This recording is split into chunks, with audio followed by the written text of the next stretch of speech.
আমি কতটা একজন ভালো গ্রুমার বা আমি কতটা ভালো একজন শিক্ষক ওইটা আমি বিচার করতে পারবো না, আমি জানি না, আমার কোনো যোগ্যতাই নাই।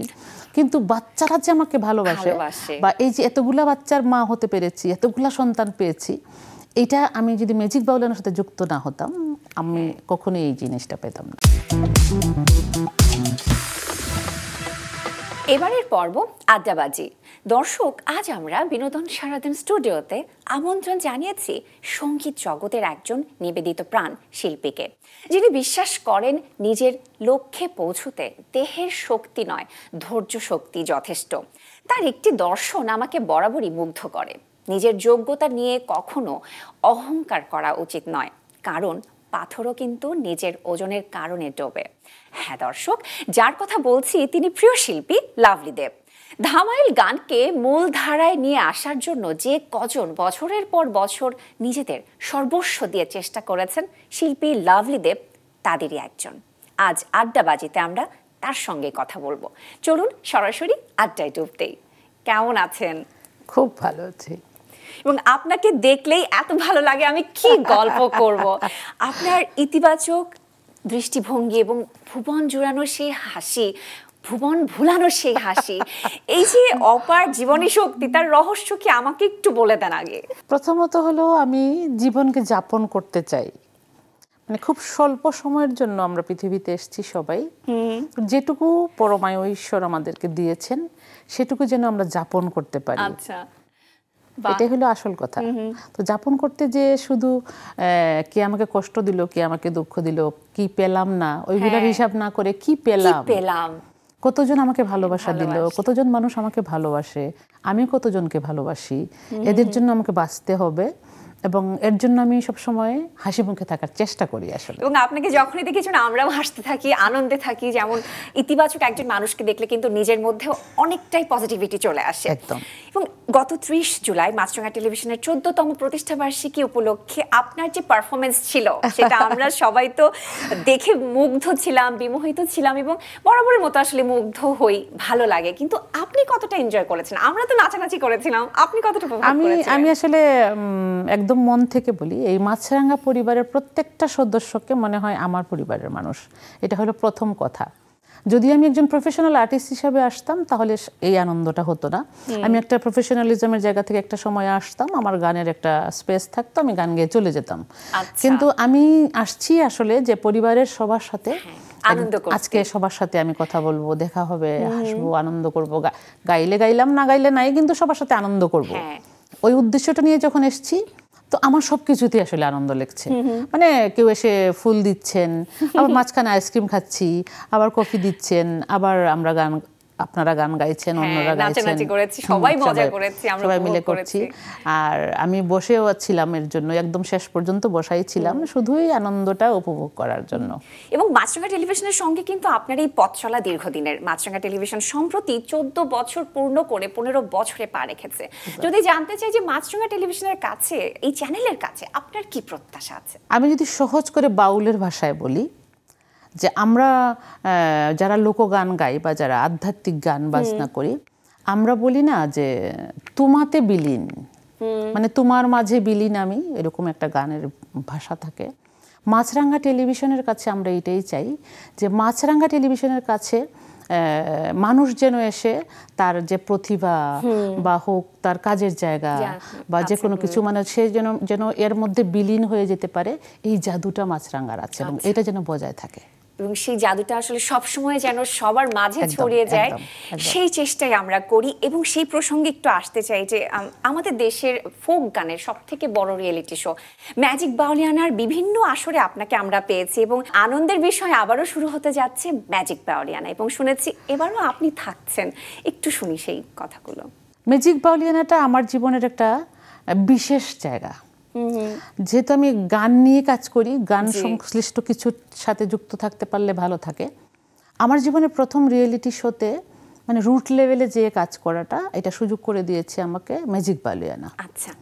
এবং মাছরাঙা টেলিভিশনের আবারও বলতে হয় যে প্রত্যেকটা মানুষ আমাকে এত মেন্টালি সাপোর্ট করেছে, যার জন্য আমি এটা পারলাম, মনে হচ্ছে পারলাম বলি এই কারণে যে যখন যে বাচ্চাগুলো বের হয়ে আসছে, এরা যখন দূর থেকে মা বলে ডাকে, কেউ আম্মা বলে ডাকে এবং জড়িয়ে ধরে সালাম করে, এইটাই আমার কাছে মনে হয় কি এইটাই আমার প্রাপ্তি। কারণ গান শুধু গান গাইলাম বা আমি কতটা একজন ভালো গ্রুমার বা আমি কতটা ভালো একজন শিক্ষক ওইটা আমি বিচার করতে পারবো না, আমি জানি না, আমার কোনো যোগ্যতাই নাই। কিন্তু বাচ্চারা যে আমাকে ভালোবাসে বা এই যে এতগুলা বাচ্চার মা হতে পেরেছি, এতগুলা সন্তান পেয়েছি, এটা আমি যদি ম্যাজিক বাউলানের সাথে যুক্ত না হতাম আমি কখনোই এই জিনিসটা পেতাম না। আচ্ছা, গেল আসরে শফিউল বাদশা এবং ফকির চান বা যারা আসলে প্রথম দিকে স্থান করে নিয়েছিল তারা সবাই আপনাকে লাভলি মা বলে ডাকে এবং তাদেরকে আপনি বিভিন্ন গানের অনুষ্ঠানে রেফার করেন, তাদেরকে সঙ্গে নিয়ে আপনি বিভিন্ন আয়োজনে গান করেন। আসলে কোন ভাবনা থেকে আপনি দায়িত্বগুলো পালন করে থাকেন? প্রথম হলো একটা কষ্ট আছে আমার এখানে। আচ্ছা, কষ্ট বলছি এই কারণে, আমরা যখন ওদের বয়সে ছিলাম তখন আমাদের সিনিয়রদের পিছনে পিছনে আমরা ঘুরেছি, কিন্তু মানে এই কষ্টের জায়গাটা এটাই যে ওনারা আমাদেরকে স্পেস দেন নাই। আচ্ছা, মোটেই দেন নাই। আমি একদম খুব স্ট্রংলি এটা মিডিয়াতে বলতে চাই। আমরা দিনের দিন ঘন্টার পর ঘন্টা, তখন তো মোবাইল ছিল না, ওনারা গাইতেন, আমরা লিখতাম, লিখতে হতো কিন্তু আমাদের লিখে নোট করতে হতো। আমরা একটা গানের জন্য ওনাদের কাছে 3 দিন 4 দিন যেতাম একটা গান পুরো নিতে হলে। কিন্তু তারপরে ওনারা আমাদেরকে ওই যোগ্যতা, আমার এই যোগ্যতা আছে কিনা সেটা মূল্যায়ন করার কোনো সুযোগই দেন নাই কখনো। তখন থেকে না মনে একটা কষ্ট কাজ করতো যে যখন আমি বড় হব তখন আমার জুনিয়রদের যেন এই কষ্টটা অন্তত হয় না, যেটা আমি ফিল করছি। আমি ওদেরকে সারাক্ষণ আমার সাথে রাখার চেষ্টা করব। আমি আসলে চেষ্টা করি, আমি জানি না আমি কতটা করতে পারি, কিন্তু আমার সারাক্ষণই এই 3টা বাচ্চা। আরেকটা মজার বিষয় হলো এই বাচ্চাগুলো আমার বুথ থেকে এসছে, মানে রুট লেভেলে যখন আমি এদেরকে আমি দেখেছি বা পেয়েছি, তখন প্রথম আমরা একটা বুথ করা থাকে আর্টিস্টদের, এই 3টা বাচ্চা আমার বুথ থেকে এসছে এবং এই যে শুরু থেকে ওদের প্রতি একটা আমার মায়া বা ভালো লাগা বা ভালোবাসা। আমি শুধু ওদেরকে গান শিখাইনি, আমি ওদেরকে কতটা গানের জন্য কি করতে হয় বা কতটা ভক্তি থাকতে হয়, কতটা শ্রদ্ধা থাকতে হয়, সিনিয়রদের কিভাবে শ্রদ্ধা করতে হয়, বা আমাদের কি শিল্পীদের কিন্তু গুরুমুখী বিদ্যা সবসময় তোমার সিনিয়রদের কাছে তোমার শিখতে হবে, জানতে হবে এবং কাছে থেকে বসে শিখতে হয়। যদিও এখন আমরা ডিজিটালি অনলাইনে যুক্ত হই বা বলি, গান শিখিয়ে দেই, কোনো সময় গান ভুল হলে ধরিয়ে দেই, কিন্তু এটা কিন্তু কাছে থেকে বসে থাকে শিখার বিষয়। তো এদেরকে আমি মনে হয় পারলাম, আমার মনে হয়, এবং এরা সেই যোগ্যতাটা রাখে। এরাও কথা শুনে এবং এরাও গানের চর্চা করে এবং ভালো গায় বলেই, ভালো গায় এবং চর্চা করে বলেই ওদেরকে আমি আমার সাথে রাখি। আপনার মতে লোকগানের প্রচার প্রসারে ম্যাজিক বাউলিয়ানা আসলে কতটুকু ভূমিকা রাখতে পারছে বলে আপনি মনে করেন? আমি ম্যাজিক বাউলিয়ানা কাজ করছি বা করব বলে বলি না, আসলে ম্যাজিক বাউলিয়ানা একটা বিশাল কাজ করে। কারণ ম্যাজিক বাউলিয়ানার আগে কিন্তু কোনো ফোক নিয়ে কোনো রিয়েলিটি শো আমাদের দেশে হয়নি। এটা আমি বলছি দায়িত্ব নিয়ে, যেহেতু আমি অনেক বছর, আমি কিন্তু প্রফেশনালি গান গাইছি প্রায় 40 বছর, এবং প্রফেশনের বাইরে যখন বুঝতাম না যে এটা দিয়ে রোজগার করা যায়, এটার আগে আরো অনেক বছর গেছি। তো প্রফেশনালি যেহেতু আমি গান গাইছি এবং লোকগান নিয়েই কাজ করছি, ম্যাজিক বাউলিয়ানার মতো প্ল্যাটফর্ম আমাদের বাংলাদেশের লোকগান নিয়ে এর আগে কখনো আসে নাই। এই গল্প তো অনেক শুনছিলাম, এবার আপনার গানের খবর জানতে চাই। চলো চলো ওগো সখী কুশিয়ারার তীরে, সুরমা নদীর তীরে, এবং নতুন এই গানটি শুনে আমরা তো শ্রোতা হিসেবে মুগ্ধ হয়েছি। গানটি নিয়ে বিস্তারিত একটু শুনবো, কবে রেকর্ড হলো, কবে পরিকল্পনা হলো, সবকিছু শুনবো। গানটা আমি গতবার যখন কানাডায় গেলাম তখন ওইখানকার একজন লেখক, মানে উনি আসলে গীতিকবি। আচ্ছা, গীতিকবি আর গীতিকারের মধ্যে কিন্তু তফাৎ আছে। নিশ্চয়ই। গীতিকার হলো শুধু যিনি গান লিখেন, আর গীতিকবি হলেন যারা কবিতাও লিখেন আবার গানও লিখেন। তো উনি একটা কবিতা লিখেছেন, সুহেল ইসাক, আমার বয়সে অনেক জুনিয়র। তো উনি আমাকে বলছেন, দিদি আমার কিছু গান আছে, কিছু কবিতা আছে, একটু দেখবেন? আমি বললাম অবশ্যই দেখবো। তারপরে এটা হলো ওনার কবিতা, তাই আমি বললাম যে এটাকে গান করা যাবে। তখন উনি বললেন, কেমনে গান করবেন, কি করবেন? আমি বললাম আমি আমার মতো করে শুরু করে গানটা করব। তারপরে কিন্তু ওই যে আমাদের বাউলা স্বভাব, তো আমি কিন্তু আবার ভুলেও গেছি যে আমি বলেছিলাম যে করব, কারণ ওইটা তো ওর সাথে তখন দেখা হয়েছিল, একসাথে বসেছি, গল্প করেছি, তখন বলেছি যে এটা আমি করব। কিন্তু আমি আর গানও আনি নাই ওনার সাথে, আর উনি ভয়ে আমাকে বলতে পারতেছে না যে আপনি কি গান এটা করবেন। বেশ কিছুদিন পর আমাকে হঠাৎ করে বললেন যে আপা আপনি তো দুইটা কথা বলছিলেন আপনি করবেন কিনা। তখন আমি বললাম সরি সোহেল ভাই, আমি আসলে আমারই ভুল হয়ে গেছে, কারণ কাউকে আশা দিয়ে আশাহত করাটা খুবই অন্যায়। তো আমি বললাম যে আপনি প্লিজ আবার পাঠান আমাকে। তখন উনি আমাকে পাঠালেন। পাঠানোর পরে যথারীতি একটু ছন্দের এদিক সেদিক থাকে, যখন কবিতার ছন্দ একরকম আর গানের ছন্দ আর একরকম। তো উনি লিখলেন শুধুই সুরমা নদীর তীরে কুশিয়ারার তীরে। তারপর আমি ভাবলাম যেহেতু গানটা আমাদের সিলেট অঞ্চল নিয়ে, তো সিলেটে আরো 5টা নদী আছে, খোয়াই আছে, ধলাই আছে, সুনাই নদী আছে, মনু নদী আছে। তো আমি ভাবলাম যে এই সব লাইনে লাইনে প্রত্যেকটা নদীর নাম লাগিয়ে দিই। আচ্ছা, এটা কিন্তু আমার নিজস্ব পরিকল্পনা। তখন আবার ওনার সাথে যোগাযোগ, যেহেতু গানটা ওনার সাথে কথা বললাম যে সোহেল ভাই এটার সাথে আমি এইটা করতে চাচ্ছি। বললো আপা তাহলে আরো ভালো হবে, মানে আমাদের সিলেট অঞ্চলের সকল নদীর নাম থাকবে গানের মধ্যে। চমৎকার। তারপরে আমি এই গানের মধ্যে সকল নদীর নাম জুড়ে দিলাম, কিন্তু করলাম গানটা ঝুমুর তালে। মানে ঝুমুর কিন্তু আর একটা বিশেষ আঙ্গিক আমাদের লোকগানের। তো ঝুমুর তালের সাথে আমি আবার ধামাইলটাকে মেশ আপ করে ফেললাম, যেটা মানে একদমই হয় না বা করতে চায় না কেউ। কিন্তু আমার মনে হচ্ছে যে ছন্দটা ঝুমুর থাকুক, কিন্তু এর মধ্যে আমরা ধামাইল ঢুকাবো, কারণ দুইটাই আমাদের সিলেটের সংস্কৃতি। ঝুমুরটা আমাদের সিলেট অঞ্চলের চা শ্রমিকরা করেন, আর ধামাইলটা আমাদের সিলেট অঞ্চলের সাধারণ নারীরা করেন। তো আমি দুইটাকে মিলিয়ে দিলাম। এর জন্য আসলে আমার অনেক সময় লেগেছে, এবং যেটা ভিডিও চিত্রায়ন করতে যেয়ে আমি খুবই যন্ত্রণায় পড়েছিলাম, কারণ এটার জন্য বাইরে যেতে হবে। আর এত গরম ছিল সবকিছু মিলিয়ে। আর গীতিকার ছেড়ে দিয়েছেন আমার উপরে। মিউজিক করার সময় আমি যথারীতি শ্রদ্ধাভাজন বিনোদ রায় মিউজিক করেছেন। ওনাকে আমি বলেছি যে আমার ইচ্ছা এটা, যে আমাদের ছন্দটা তালটা ঝুমুর থাকবে, কিন্তু বাচ্চারা নাচবে এটার সাথে। তো ওইভাবেই আমাকে রিদমটা সেট করতে হবে। অনেক প্যারা দিছি আসলে বিনোদ দাদাকেও। তারপরে একটা সময় আমি এখানে যার কথা আরেকবার বিশেষভাবে উল্লেখ করতে হয়, যে বাচ্চাগুলো আমার সাথে নেচেছিল, এই গ্রুপের বাচ্চাগুলাকে যারা একটা লিড দেয়, ধামালি একটা গ্রুপ আছে, এটা কিন্তু আমার জন্মস্থান যেখানে আমি করেছি। তো আমি যেতে পারছি না, করতে পারছি না, কিন্তু ধামাইল নিয়ে কাজ করছি। ধামাইল নিয়ে একটা গণস্বাক্ষর শুরু করেছি, যে ধামাইলটা আমাদের আমরা কতটা চাই। তো ওই গণস্বাক্ষরের জন্য যেহেতু আমি ওই সংগঠনের উপদেষ্টা ধামালি, এবং ওইখান থেকে শুরু করতে হবে আমাকে সাইন দিয়ে। তো তখন সেই আমাকে মাথায় দিল যে যেহেতু আপনি আসবেন আমাদের এখানে, তো গানটা আপনি পাঠান, আমার বাচ্চারা একটু প্র্যাকটিস করুক। আসলে ওই ভালোবাসা থেকে। তো একটা সময়ে উনি আমাকে সবকিছু রেডি করে দিল। আমি প্রথমে ওইটা করলাম, ধামাইলের গণস্বাক্ষরতা কর্মসূচিটা শুরু করে দিয়ে তারপরে সারাদিন ব্যাপী শুটিংটা করলাম। এবং আমি এই গানের গল্পে আসছিলাম যে আমি সামাজিক মাধ্যমে দেখছিলাম যে বিশ্বখ্যাত জাদু শিল্পী জুয়েলাইট কমেন্ট বক্সে লিখেছেন, খুব বিশেষ একটা কমেন্ট করেছে। সেটা একটু আমি বলতে চাই যে আপনি তো একজন অসাধারণ শিল্পী, একদম জাত শিল্পী যাকে বলে, জাত শিল্পী বলতে যা বোঝায়। আমি লজ্জিত যে আপনার পারিবারিক পরিচয়টা আমার জানা হয়নি। এই যে এমন একটি বিশেষ মন্তব্য, এটি আপনার কাছে কতটা বিশেষ হয়ে আছে? আমি একটা কথা বলি অর্চি সবসময় সবাইকে, উৎসাহতে জাদু আছে। সত্যি এই ম্যাজিকটা না, ওই ম্যাজিশিয়ানের যেভাবে আমাকে দিয়েছেন, ওনার 2 লাইন তুমি বিশ্বাস করবে না, আমি এত খুশি হয়েছি। যারা আমার খুব কাছে থেকে আমার কাজ দেখেছে বা জানে শুনে, ওরাও কিন্তু 2 লাইন লিখতে চায় না। মনে হয় যেন ওনারা 2 লাইন লিখলে আমি অনেক কিছু হয়ে যাব। কিন্তু খুবই সামান্য উনি 2 লাইন লিখেছেন, কিন্তু আমার কাছে মনে হয়েছে এটা আমার জন্য একটা অসামান্য আশীর্বাদ।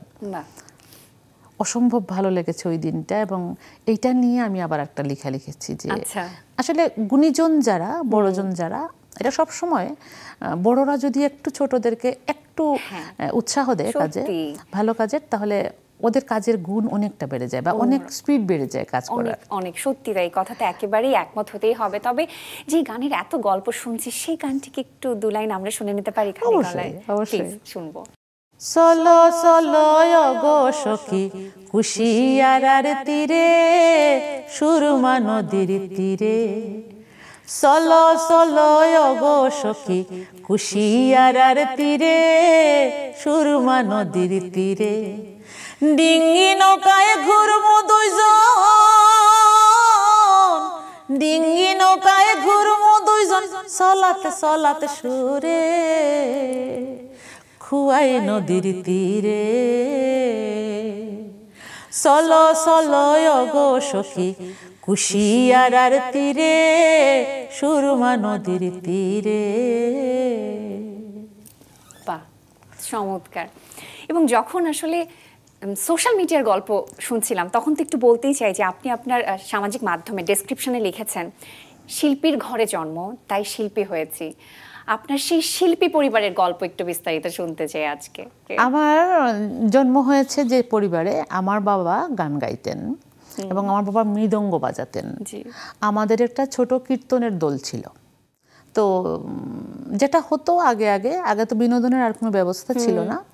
তো বাবা এই ছোট দলটা বানিয়েছিলেন যাতে চা শ্রমিকরা সন্ধ্যার পরে ওদের কোনো কাজ থাকতো না, ওরা শুধুই নেশা করতো। তো ওই জায়গা থেকে বের করে আনার জন্য বাবা নিজেই উদ্যোগ নিয়ে একটা দল করলেন। তো এইটাতে যেহেতু সকাল সন্ধ্যা প্র্যাকটিস হতো বা গান হতো, তখন তো এত প্র্যাকটিস বুঝতাম না আসলে, বাবা নিয়ে বসাতেন এবং বাধ্যগতভাবে আমাদের বসতে হতো। তো সবাই আমরা ভাই বোন বসতাম, কিন্তু এই যে দোহার দেওয়া যেটাকে বলে, মানে রিপিট করা, মানে তুমি একটা লাইন গাইলে তো আবার আমি গাইলাম, মানে দলীয়ভাবে গাইলাম, এটাকে দোহার দেয়া বলে। তো দোহার দিতে দিতে বাবা বুঝলেন যে আমার গলায় সুর আছে, একদমই ছোট তখন আমি, হ্যাঁ সুর আছে আমার গলায়, তো আমাকে দিয়ে গান হবে। কিন্তু এত দুর্গম জায়গায় আমি জন্মেছি না ওরচি, মানে আগের দিনের পত্রিকা যে পরের দিন পৌঁছাতো, মানে এতটাই দুর্গম জায়গা, ইলেকট্রিসিটি ছিল না। তো যার জন্য আমার বাবা আমাকে কোথায় গান শেখাবেন, কোথায় দিবেন, কি করবেন, মানে এই নিয়ে ওনার মহা চিন্তা ছিল। তারপরে এত ছোট আঙ্গুল আমার ছিল যে আমি হারমোনিয়ামের সবগুলা নোট পৌঁছাতো না। এইটার জন্য উনি বিশেষভাবে আমার বসার ব্যবস্থা করে দিলেন এবং হারমোনিয়ামকে বিশেষভাবে রাখার ব্যবস্থা করে দিলেন যাতে আমি পড়তে পারি। আমার এরকমও স্মৃতি আছে যে চেয়ারের উপর দাঁড়িয়েও বাবা আমাকে দাঁড় করে দিয়েছেন, আমি গান গাইছি। আসলে একদমই মানে যেটাকে বলে একদম সঙ্গীতন্ত প্রাণ একজন মানুষ ছিলেন আমার বাবা। আর আমার মার গলায় সুর ছিল না, কিন্তু অসম্ভব গান ভালোবাসতেন উনি, যার জন্য মানে অন্যান্য কাজের ফাঁকে যেটা আমি গানটা গাইতে পারি। যখন আস্তে আস্তে একটু বড় হলাম তখন হবিগঞ্জ সুরবিতানে উস্তাদ বাবর আলী খান স্যারের কাছে গান শেখা। আর উস্তাদজি এই সময় মানে এত বয়স হয়ে গিয়েছিল না, উনি মানে এক লাইন দুই লাইন না পারলে ঠাস করে জোর মারতেন, মানে কোনো কথা নাই, মানে মায়ের খেতে হতো, মায়ের খেতে হতো, মানে একদম অনেক বয়স হয়ে গেছিল, আসলে ওনার সেই ধৈর্য ছিল না যে একটা জিনিস উনি 2-3 বার রিপিট করলেন, তো হয়তো কোনোভাবে আমি পারলাম না, আমি না শুধু যারাই ছিলেন তখন ওই সময়ে। তো আমি দেখতে একটু ছোটোখাটো ছিলাম বলে আমি সামনেই বসতাম, একদম হারমোনিয়ামের সামনে, আর উনি করতেন কি হাতটা উল্টিয়ে না ঠাস করে এভাবে মেরে দিতেন, মানে হচ্ছে না কেন। তো এইগুলা আমার জীবনের একটা বিশেষ শিক্ষা। নতুন আরেকটি গানের গল্পে আসতে চাই। আরো একটি গান মুক্তি পেয়েছে সম্প্রতি, কে লইতো খবর। এই গানটির সুরও তো আপনিই করেছেন। যতটুকু আমি শুনেছি যে 2 বছর আগে এই গানটি আসলে রেকর্ড করা হয়েছিল, কিন্তু এত দেরিতে কেন মুক্তি পেল, মুক্তি দেওয়া হলো? প্রথমত হলো কি ওর চেয়ে এখন না সবকিছু দেখানো একটা বড় বিষয় হয়ে গেছে, মানে ভিডিওগ্রাফি, ভিডিও চিত্রায়ন, মানে ওইটা ভালোভাবে না করলে না লোকজনকে তো জানি দেখতে চায় না। ওই যে আমি সবসময় এটা বলি যে আস্তে আস্তে রিলসে চলে আসছি তো আমরা, তো চোখে ভালো না লাগলে তার কানে ভালো লাগবে না। তো এইটার জন্যই আমি ওই যে প্রবাসে চলে যাই, আবার আসি, মাঝখানে অনেক দিন, তারপরে ফিনান্সিয়াল একটা বিষয় থাকে, সব কিছু মিলিয়ে ওই ভিডিও করতে আমার অনেক দেরি হয়ে গেল। কিন্তু এত প্রিয় একটা গান আমার, কারণ ওই একটা লাইন, ওই যে কে লইতো খবর, এটা হলো মানে সিলেটের আঞ্চলিক শব্দ, লইত শব্দটা, লইত খবর, কিন্তু ওই একটা শব্দই না আমাকে টাচ করেছে। আমি বললাম যে গানটা আমি সুর করব এবং আমি গাইতে চাই। অপূর্ব শর্মা গানটা লিখেছেন, সেও একজন গবেষক সাংবাদিক, সেও কিন্তু গানের মানুষ না। আমি খুঁজে খুঁজে না ওদের কাছ থেকে ওদের কোনো লেখাই যখন দেখি তখন আমার মানে টাচ করে যে এটা দিয়ে গান হবে, মানে ওই ধান্দায় থাকি, তো গানের ধান্দায় থাকি, তার জন্য বের করি খুঁজে খুঁজে যে কোনটা দিয়ে গান হবে। তখন সে বললো ঠিক আছে, গান হলে তুমি করতে পারো। তারপরে আমি আমার মতো করে সুর করে গানটা করলাম। এবং আপনার এই প্রিয় গানটি আমিও তো 2 লাইন শুনতে চাই, শুনতে পারি? হ্যাঁ, অবশ্যই। ওরে পোড়া মনে তুষের অনল জ্বলছে অষ্টপ্রহর, ওরে বৃন্দাবনে কৃষ্ণ নাই তাই কে লইতো খবর, আমার কে লইতো খবর। নদীর ঘাটে যাই না আমি, যাই না কদম তলে, শ্যাম বিরহে সদাই আমি ভাসি নয়ন জলে। জীবন যৌবন সব সপিলাম,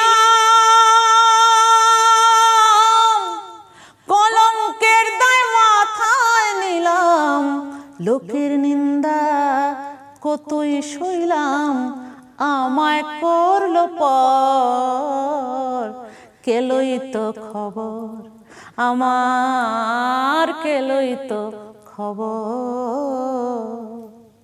বাহ, মুগ্ধ হয়ে শুনলাম। অসাধারণ অসাধারণ, খুব ভালো লাগলো।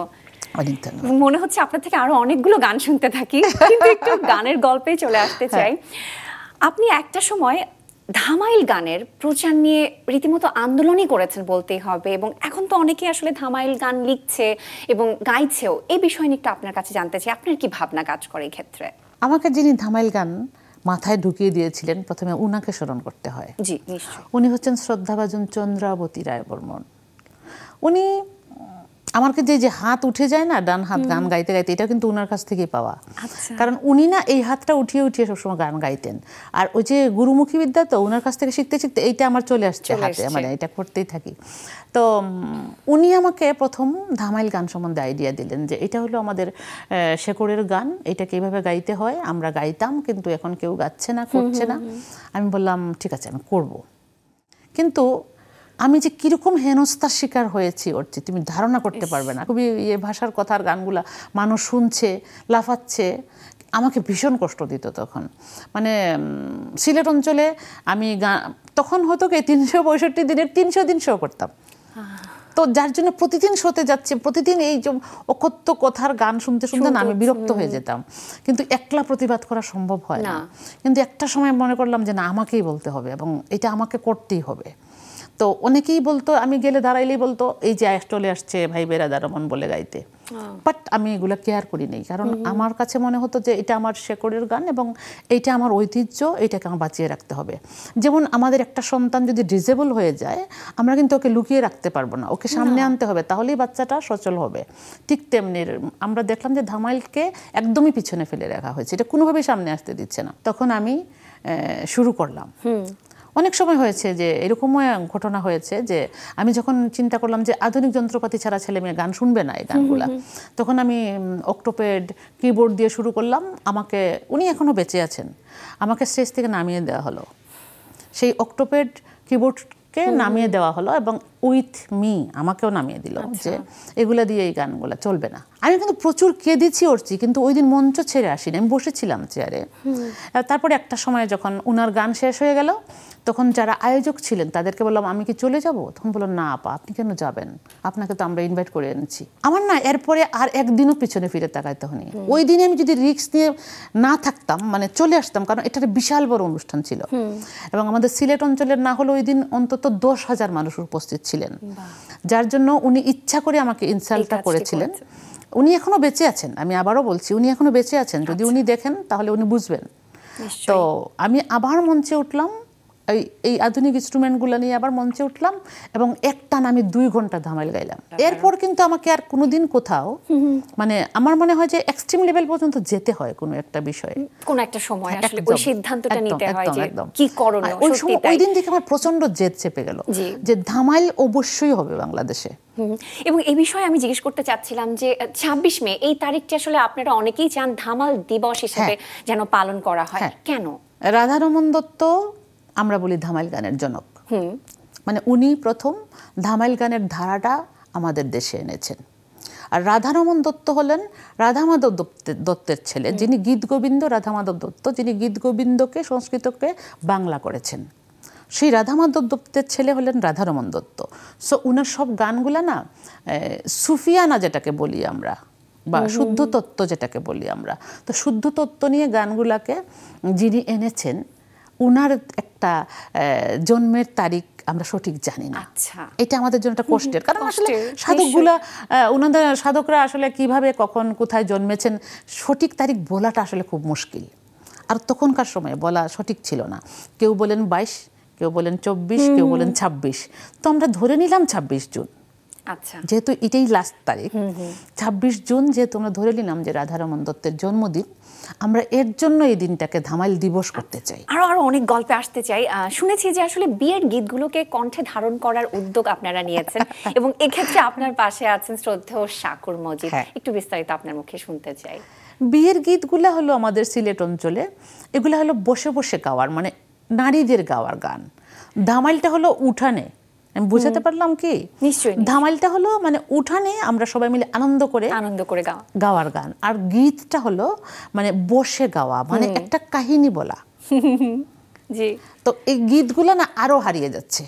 হ্যাঁ, এখন হয় কি, মানে সবাই আধুনিক যুগ, তো মানে সবাই কেন জানি খুব ছটপটে, মানে শান্ত হয়ে কিছু শুনবে ওই সময়টা ওদের নাই। এক্স্যাক্টলি। তো এর জন্য হচ্ছে কি, আমিও ধামাইলের পেছনে দৌড়াইছি, এটাতে আমারও দোষ আছে। ধামাইলের পেছনে দৌড়াতে গিয়ে আমি এটাকে পেছনে ফেলে দিছি। তো এখন এসে আবার মনে হলো যে না, আমার গীতগুলা গাইতে হবে, কারণ এগুলা কিন্তু আমাদের সিলেটের মুসলিম রীতিতে যে বিয়েগুলো হয়, এখানে বাজনাকে পরিহার করা হয়, মানে কম করা হয়, বাজনা দিয়ে গান কম করা হয়, এই গানগুলা বেশি গাওয়া হয়, গীতগুলো। এক্স্যাক্টলি। তো এই গানগুলো যদি হারিয়ে যায় তাহলে আমার ঐতিহ্যকে আমি ধরে রাখতে পারলাম না। ওই জায়গা থেকে এইটা কিন্তু আরও টাফ, আমি জানি না শেষ পর্যন্ত কতটুকু যেতে পারবো। এটা কিন্তু আরও কঠিন, কারণ এটাতে তোমার হিউজ ইনস্ট্রুমেন্ট ইউজ করা যায় না, এটাতে খুব কম ইনস্ট্রুমেন্ট ইউজ করতে হয়, খুবই সামান্য, মনে করো বাঁশি, দুতারা আর ঢোল, এর বেশি কিছু ইউজ করা যায় না। এটা যায় না এটার সাথে, যেহেতু এটার সাথে নাচানাচি করার কোনো সিস্টেম নেই, এর জন্য এটাতে আর কম ইনস্ট্রুমেন্ট ইউজ করতে হয়। তো এইটা নিয়ে কাজ করতে গেলে আমাকে আরো ভুগতে হবে, আমি জানি, কিন্তু এইবার সাহস একটু মনে আছে কিন্তু আপনি সেটা করবেন, সেটাও আমরা জানি। তবে বিয়ের গীতের যেহেতু গল্প শুনছি, একটু আপনার কণ্ঠে 2 লাইন আমি শুনবো, আমার খুব ইচ্ছে করছে শুনতে। বিয়ের গীতগুলা মনোযোগ দিয়ে শুনতে হবে। প্রথমত হলো সিলেটি ভাষা, ওকে, এটা তোমার বুঝতে অসুবিধা হইতে পারে। আর একটা বিষয় হলো এটার মধ্যে একটা কাহিনী থাকে। যেমন ধরো একজন বর, সে বিয়ে করতে যাবে, এর আগে সে বিদায় নিচ্ছে। সিলটিয়া রঙিলা দামান যাইতা শ্বশুর বাড়ি, যাইতা শ্বশুর বাড়ি, যাইতা শ্বশুর বাড়ি। সিলটিয়া রঙিলা দামান যাইতা শ্বশুর বাড়ি, যাইতা শ্বশুর বাড়ি। রঙিলা দামান দে সাসারে ডাকন, সাসা নিয়া সগর। রঙিলা দামান দে সাসারে ডাকন, সাসা নিয়া সগর। উঠে বিদায় দেও গো সাসাজি, যাইতাম শ্বশুর বাড়ি, যাইতাম শ্বশুর বাড়ি। এখন চাচা বলছে, যাও যাও রে বাবা, যাও শ্বশুর বাড়ি, যাও যাও রে বাবা, যাও শ্বশুর বাড়ি। বেইলের 2 ফোর শেষ করিয়া আইও সাসাজির কুলে, আইও সাসাজির কুলে, আইও সাসাজির কুলে। এইভাবে আসলে এই গানগুলা সে সবার কাছ থেকে বিদায় নিবে একজন একজন করে। আমি কিন্তু পুরোটাই বুঝেছি, তার মানে আমার একটু হলো ধারণা আছে। মনোযোগ দিয়ে শুনলে বোঝা যায়। হ্যাঁ, বোঝা যায়। খুব বেশি পার্থক্য আসলে নেই, যেহেতু গানের গল্প হচ্ছে, জীবনের গল্প হচ্ছে, অনেক কথাই তো চলে আসবে। আপনি প্রায়শই একটা কথা বলেন যে আমার ভিউয়ের কোনো দরকার নেই, আমার গলায় আমার গান আছে, এটাই আমার জন্য অনেক বেশি, অনেক কিছু। গান নিয়ে কি আপনার কোনো অভিমান রয়েছে জীবনে? বলা ঠিক হচ্ছে কিনা আমি জানি না মিডিয়াতে এটা। আমি 2000 সালে সরাসরি লাইভে আমি অডিশন দিয়ে পাশ করেছি বাংলাদেশ টেলিভিশনে, কিন্তু 24 বছরে আমার কোনো গ্র্যাজুয়েশন হয়নি। এটা তো খুবই হতাশাজনক। এরকম আর অনেক ছোট ছোট বিষয় আছে যেটা করার কথা ছিল। যেমন সার্ক সম্মেলন হয়েছিল আমাদের এখানে, তখন ইন্টেনশনালি আমাকে বাদ দেওয়া হয়েছে। এরকম ছোট ছোট অনেক বিষয় আছে। তো ওই সময় থেকে না, মানে সিলেট শহীদ মিনার ভেঙে ফেললো। আমরা রাস্তায় বসে, যেহেতু আমাদের শহীদ মিনার, আমরা গান বাজনা করি, রাস্তায় বসে গান গাইলে, গানই গাইতে হয়। প্রতিবাদ মানে তো আমাদের গান দিয়েই প্রতিবাদ করতে হয়। সারাক্ষণ এই করলাম, শেষ পর্যন্ত শহীদ মিনার দাঁড়িয়ে গেল, নতুন শহীদ মিনার হলো, কিন্তু ওপেনিংয়ের দিন আমি নাই। মানে ইচ্ছে করেই না, যখন লিস্ট করা হয় বা ইয়ে করা হয়, তখন সোজা একটা বুদ্ধি আছে, এখন ওরা বলে যে উনি দেশের বাইরে। বাট আমার পর্যন্ত এসে খবরটা পৌঁছায় না। এই ছোটো ছোটো অভিমান থেকে সত্যি কথা যেটা আজকে আমি কেন জানি বলে ফেলতেছি, মানে ফ্রুটও খেয়ে ফেলছি। তো আমি ওই সিলেট ছেড়েছি ওই আসলে এই অভিমান থেকেই। কারণ আমাদের সময় যেটা হতো, রাত্রে 12টা 1 মিনিটে ফুল দেওয়া হতো শহীদ মিনারে। তো এর জন্য 12টা 1 মিনিটে তো কেউ হুট করে 12টা 1 মিনিটে আসবে না। তো এর জন্য যেটা করতে হতো কি, রাত 8:30 9টাতে গান গাইতে হতো। এই যে পুরা সময়টার ভূমিকা আমি নিতাম। কারণ আমি দাঁড়ায় গেলে আমার সাথে পিছনে আরো 10টা মেয়ে দাঁড়াবে, গান গাওয়ার জন্য আসবে, ছেলেরা আসবে, মেয়েরা আসবে। এইগুলা না আমি 1 দিন 2 দিন না 15-16 বছর ধরে একটা না করে গেছি। আচ্ছা। কিন্তু একটা সময় দেখা গেল কি যে আসলে যারা চকচকে এরাই সামনে আসছে, এবং আমরা যারা মূল বিষয় নিয়ে কাজ করছি আমাদেরকে প্রয়োজন হচ্ছে না আর, কারণ আমরা দিয়ে দিছি। তো এই জায়গা থেকে আমার মনে হয়েছে যে আমার ভিউ দরকার নেই। আমি গাইতে পারছি, মানে সৃষ্টিকর্তা আমাকে গাইতে দিচ্ছেন বা গাইতে সুযোগ দিচ্ছেন বা এখনো পর্যন্ত গাওয়ার মতো অবস্থায় রেখেছেন, এটাই আমি ওনার কাছে শতকৃতজ্ঞ।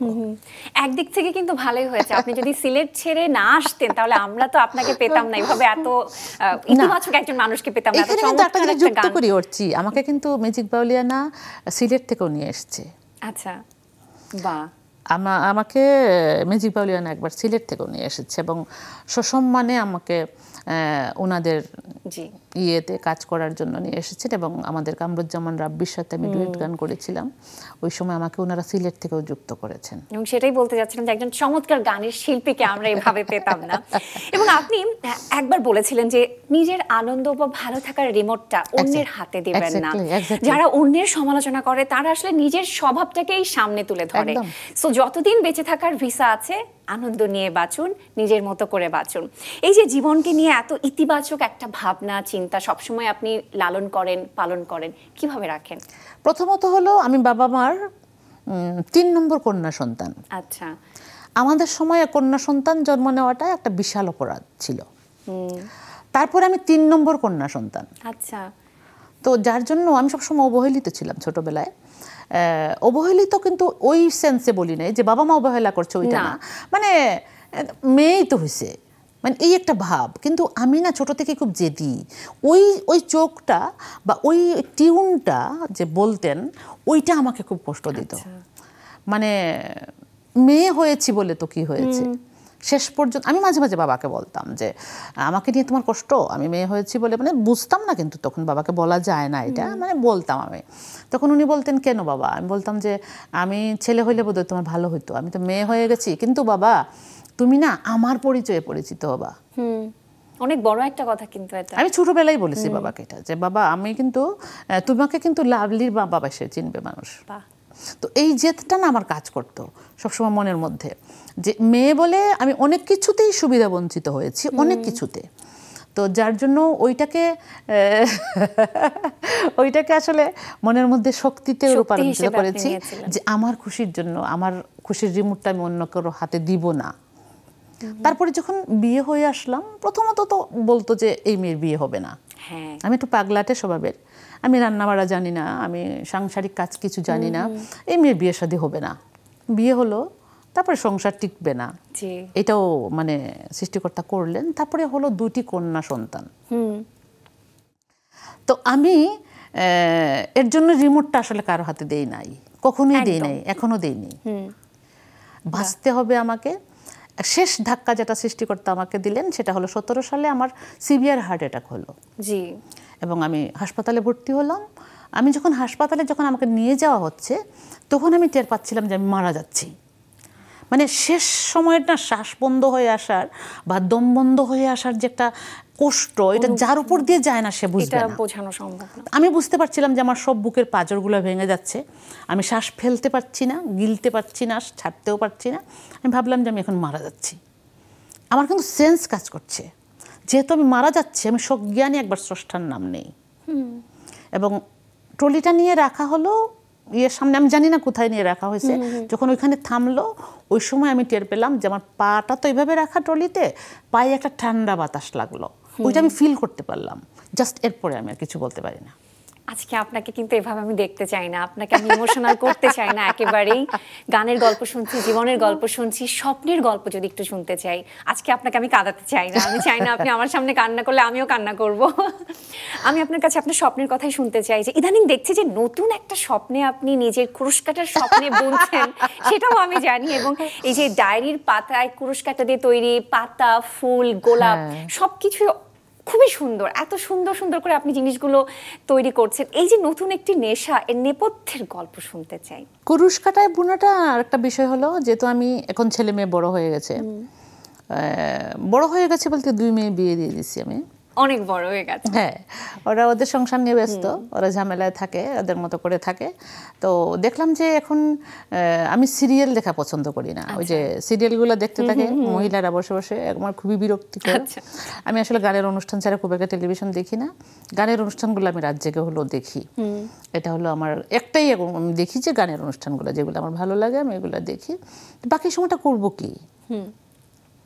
কারণ যেহেতু আমি হার্টের পেশেন্ট, খুব একটা হেভি কাজ করতে পারি না। তো যার জন্য হয় কি, প্রথমে শুরু করলাম কুরুশে বোনা।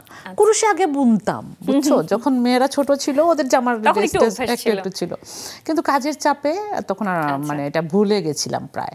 তো আস্তে আস্তে শুরু করলাম আবার কুরুশে বোনা। কিন্তু ওই যে ছোটবেলা থেকেই আমার একটা ক্যারিকেচার করার স্বভাব, মানে যেভাবে নর্মালি হয় ওইভাবে না, মানে আর কিছু করা যায় কিনা, মানে এর মধ্যে এক্সট্রা কিছু করা যায় কিনা, ওইটা করতে করতে আসলে নিজের যত ক্রিয়েটিভিটি আছে সবকিছু কাজে লাগানো। গত 7 আগস্ট আপনার 36তম বিয়ে বার্ষিকী ছিল। পেছনে ফিরে তাকালে বেশ লম্বা একটা সময়, কিন্তু এই সময়টাতে সংসারের জীবনটা কেমন লাগে, কেমন মনে হয় আপনার কাছে? সংসারটা না একটা বিশাল সমুদ্র আসলে, এই হাবুডুবু খেতে খেতেই বাঁচতে হয়। শুরুটা আমার অনেক কষ্টের ছিল, কিন্তু একটা সময় আমি এটা মানে বললাম না যে আমার মনের জোর সাংঘাতিক, আমি কখনো হেরে যেতে চাই না, মানে একদম শেষ পর্যন্ত চেষ্টা না করে আমি হেরে যেতে চাই না। আমার জীবন সঙ্গী যিনি আমার সারাক্ষণ আমাকে শেড দিয়ে রেখেছেন, অসম্ভব শান্ত এবং অসম্ভব সৎ একজন মানুষ। তো যার জন্য হয়েছে কি, উনি অস্ত্র ধরবেন না আমার জন্য, সত্যি ওই রকম না, উনি রাফ না, বাট সারাক্ষণ উনি আমাকে প্রোটেক্ট দিয়ে রেখেছেন যে ইটস ওকে, এটুক পর্যন্ত যাওয়া যাবে, এটুক পর্যন্ত যাওয়া যাবে না। তো যার জন্য না, আমি না হলে হয়তো আমি আরো অন্য বড় বড় পাগলামি করে ফেলতাম। এবং বিয়ের পরপরই নিশ্চয়ই অনেক কটু কথাও শুনতে হয়েছে, যে গান করে বলে সংসার হবে না, জীবনে কি হবে, এগুলো কিন্তু বাইরের মানুষ বলতো। আমার শাশুড়ি আমাকে 100% সাপোর্ট দিয়েছেন। এই জায়গাটা কখনো মানে জীবনও স্কিপ করতে পারবো না, যে আমার শাশুড়ি, মানুষের শাশুড়ি এত জটিল হয় দেখি, কিন্তু 100% ওই মহিলা আমাকে সাপোর্ট দিয়েছেন। সারাক্ষণ আমি রান্না করতেই জানি না, চিনি না রান্না করা, জীবনে আমার মানে ভয় লাগতো, মানে যখন কচু শাক নিয়ে আসতো, এই জিনিসটা এত নরম হয়, এটা কেমনে কি করব জানি না, তো আমি কখনো করিনি, ছোটো মাছ কাটতে জানি না, তো রান্না করতাম, কি যে করতাম, মানে বিচ্ছিরি অবস্থা, মানে কিছু পারি না। কিন্তু প্রথম শাশুড়ি খেতেন, আমাদের বাসায় ছিল উল্টো, শ্বশুর খেতেন সবার শেষে আমার সাথে, শাশুড়ি খেতেন সবার আগে। উনি কিন্তু খেয়ে একবারও আমাকে বলতেন না, ওনাকে জিজ্ঞেস করতাম, উনি বলতেন না ঠিক আছে। তো আমার ছোট দেবরটা যখন আমাকে খেপাতো যে এগুলা কি হয়েছে এগুলা, তখন উনি আস্তে করে এসে বলতেন, বাবা শোনো, সব দিন সব কিছু সমান হয় না, আজকে হয়নি কালকে হবে, তুমি রান্না করতে জানো, আমার বউ রান্না করছে, তো তুমি তো এইটুকু জানো না। এই যে ছোট ছোট সাপোর্টগুলো না, উনি আমাকে একদম, আমার শাশুড়ি মানে কি বলবো, শ্বশুরও আমাকে যথেষ্ট করেছেন, কিন্তু সংসারের বিষয়গুলো কিন্তু শাশুড়ির হাতেই থাকে। আর আমি যেহেতু পরিবারের বড় বউ ছিলাম, তো চাইলেই আমি দায়িত্ব এড়াইতে পারতাম না, তো এইগুলা উনি ম্যানেজ করে নিতেন। এবং আপনার অনেক কিছুই আসলে জীবনে আমাকেও ভাবিয়েছে। তবে আপনার একটি ফেসবুক পোস্ট আমাকে খুব আবেগী করেছিল, যে আপনি যখন হসপিটালে গিয়েছেন বা যে কোনো সময় হসপিটালে যান, যখন টেস্ট করান বা কখনো ডক্টরের কাছে দেখাতে যান, তখন যে বাবার যে দুলালিরা আছে, আদরের দুলালিরা দেখতেন, তখন আপনার নিজের চোখ ভিজে যেত, বাবার কথা মনে হতো, খুব মন খারাপ হতো। জীবনের কোন কোন মুহূর্তে আসলে বাবাকে খুব মিস করেন আপনি? প্রথম হলো, বাবার একটা পছন্দের বিষয় ছিল যে আমি অনেকগুলা গান গাইব অনুষ্ঠানে এবং মানুষ খুব প্রশংসা করবে, এটা ওনার খুব নেশা ছিল, যে আমার মেয়ে গাইছে, একলাই গাইছে, মানে আমার মেয়েই সুপারস্টার, এই যে সব বাবাদের হয়। যখন আমি কোনো বড় মঞ্চে গাই তখন বাবাকে মিস করি, তখন চোখের সামনে বাবাকে ভাসে। আর যখন আমি অসুস্থ হই, কারণ বাবা করতেন কি, এই দুধের মধ্যে পাউরুটি ভিজিয়ে আমাকে খাওয়াতেন, এটা হলো উনার অভ্যাস, এটা ছিলই। মানে ইচ্ছা করে বলতাম বাবা আজকে বোধহয় জ্বর আসছে, জ্বর না হলেও বলতাম একটু জ্বর আসছে। অসুখ হলে না, এখন যেটা হয়, এখন বয়স বাড়ার সাথে সাথে যেটা হয়, মানুষ কিন্তু বয়স বাড়ার সাথে একটু অভিমানীও হয়, বাচ্চাদের মতো হয়ে যায়। তো এই অভিমানটা এখন কাজ করে মনের মধ্যে। মনে করো ঢাকা শহরে, এত বড় একটা শহর, এত বড় একটা হসপিটালে যাই, ডায়াগনস্টিক সেন্টারে যাই, কোন লিফটে উঠবো এটা তাকাইতে তাকাইতে সময় চলে যায়, কোন তালায় কোন লিফট যাবে, কোনখানে লাইন ধরবো, সব কিছু একলাই করতে হয়। এবং টেস্টের জন্য দাঁড়াইতে হয়, লাইন ধরতে হয়, ক্লান্ত হয়ে যায় মাঝে মাঝে। মানে অসুস্থ থাকে তো ওই সময়টাতে ক্লান্ত হয়ে যায়। জীবনকে উপলব্ধির জায়গা থেকে তখন ক্লান্ত লাগে। আর যদি জানতে চাই আপনার কাছে যে মায়ের শেখানো কোন কথাটি আপনি এখনো ভোলেননি বা সবসময় মনে রাখেন? আমার মায়ের সবসময় যে কথাটা বলতেন, যে কথা হজম করতে শিখো। যেভাবে ভাত খেয়ে হজম করো, ওইভাবে কথা হজম করতে শিখো। সবসময় সব জায়গায় সব কিছু বলতে হয় না আর কি, ওইটাই হলো মূল কথা। যে তোমার প্রচণ্ড রাগ হচ্ছে, ওর প্রতি এক্ষুনি বলার দরকার নাই, একটু সময় নাও, একটু সময় যাক। এবং প্রতিটা মুহূর্তে আমি এটা কথা বলার আগেই মনে হয় বিষয়টা চলে আসে যে না, একটু গিলে ফেলি, এখন থাক, একটু পরে বলবো বা কালকে বলবো বা পরশু বলবো। এই আমার মায়ের এই কথাটা সবসময় মনে রাখি। আসলে সবকিছুর মূলে হলো ধৈর্য ধরতে হবে, যেটা শুরুতে তুমি বলছিলে যে গায়ের শক্তিতে হয় না, ধৈর্য শক্তি লাগে। আমার মা সব সময় সেটা বলতেন যে হজম করে ফেলো কথাটা, যখন সময় আসবে তখন বলবা। জি। এবং আসছে 18 অক্টোবর আপনার জন্মদিন, জন্মদিনের অগ্রিম শুভেচ্ছা ভালোবাসা তো জানাতেই চাই। জন্মদিনে কোন উপহারটি পেলে আপনি সবথেকে বেশি খুশি হন? মানুষের ভালোবাসাটাই আনন্দ দেয়। প্রচুর প্রচুর মানুষ লিখে, প্রচুর মানুষ আমাকে উইশ করে, এটাই আনন্দ। মানে বস্তুগত কোনো জিনিসের প্রতি কোনো এখন আর এত লোভ নাই যে আমার গাড়ি হবে, বাড়ি হবে, ফ্রিজ কিনবো, টেলিভিশন কিনবো, সোনা বানাবো, গয়না বানাবো, এগুলো এখন আর নেশা নাই। এখন মনে হয় যে কতটা মানুষ আমাকে ভালোবাসে, কতটা মানুষ আমাকে মনে রাখে। এবং সেই ভালোবাসা নিয়েই, আমাদের ভালোবাসা নিয়ে আপনি দীর্ঘদিন বেঁচে থাকুন সেই প্রার্থনা করছি, সেই দোয়া রাখছি।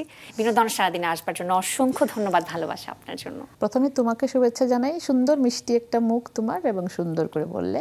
এবং এই বিনোদন সারাদিনের সাথে সংশ্লিষ্ট যারা আছেন সবাইকে আমার ধন্যবাদ এবং কৃতজ্ঞতা। এবং সেই সাথে আমার নতুন গান নিয়ে যেটা কথা বললাম, সবাই একটু দেখবেন এবং বাংলা লোকগানের সাথে থাকবেন সবাই, এটাই অনুরোধ করবো। ধন্যবাদ।